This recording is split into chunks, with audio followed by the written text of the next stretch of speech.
স্বামীর যত্ন নিয়েন, স্বামীর জন্য সেজে গুজে থাকিয়েন না, ওকে বাধ্য করিয়েন না নতুন জামা কাপড় কিনে দিতে। আপনার যতটুকু জামা কাপড় আছে ওখান থেকে সবচেয়ে ভালো জামাটা রান্না বান্না শেষে জোহরের নামাজ পড়ে সবচেয়ে ভালো জামাটা পরিয়েন। আপনার বাসায় যে অমুক তেল লাগবে তমুক তেল লাগবে চুলে দেওয়ার জন্য ওকে বাধ্য করিয়েন না। যেই তেল আছে, চুলে যদি তেল দেওয়ার অভ্যাস থাকে ওখান থেকে একটু তেল নিয়ে মাথা আছড়াই নিয়েন।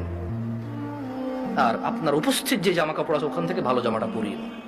স্বামী যখন ঘরে ঢুকবে মুচকি হেসে ওকে সালাম দিয়ে রিসিভ করিয়েন। ও যদি সালাম দিয়ে ঢোকার জ্ঞান রাখে, যোগ্যতা রাখে, অতটুকু ইবাদত করার যদি ওর মন মানসিকতা থাকে তো থাকলো, আর নাহলে আপনি ওকে রিসিভ করেন হাসি মুখে।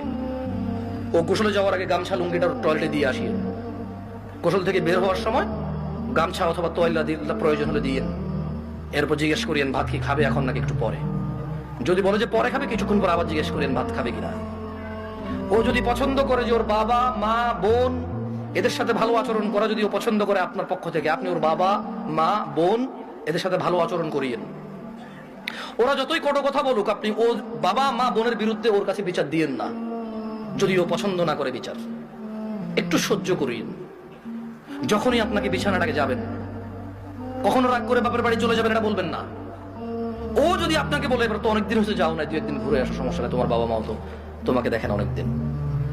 আর বাপের বাড়িতে চলে গেলে 1-2 দিনের মাথায় বলিয়েন চলে আসবো নাকি। ও যদি বলে চলে আসো, তাহলে ও যাবে অথবা আপনার বাবা এসে দিয়ে যাবে, আপনার ভাই এসে দিয়ে যাবে, অভিভাবকের মধ্যে কেউ একজন এসে দিয়ে যাবে আপনাকে।